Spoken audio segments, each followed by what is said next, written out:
नमस्कार जय जगन्नाथ। आज आउ गोटे छोट मिनी ब्लॉगटा आरंभ होईची। दी भौणी गाधुआ पाधुआ सारिकी आमे आम गाँर ग्राम देवती रामचंडी पाखक बाहरी पड़ी पाखे आमे निजे फूल चढ़ाऊ।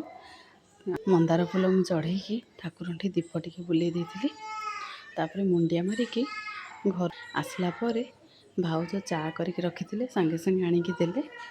तापर आम बसिकी दांड पटे चा टिके पीलु।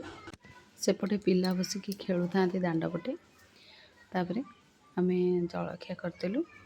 आगे भाई बापा आगे सब जलखिया कर सारापर आम जलखिया कलु। तापर भाउज परिबा काटिले। आमर आज कौन कौन रोषे वीडियो कंटिन्यू करंतु जानी पारिबे।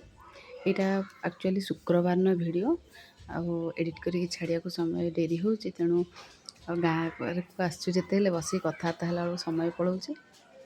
तापर आपण मैंने भी जानीपे वीडियो पछपटे पिलांर आवाज़ शुणा जाऊँगी कहीं पिला माने बहुत पाटितुंड कर खेल चलती।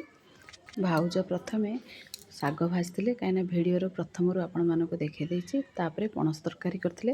तापर भाउज चिकेन तरकारी करते। चिकेन तरकारी सरलापर माछ भी होता कहीं आम चिकेन नणंद भाउज किए खाऊनु।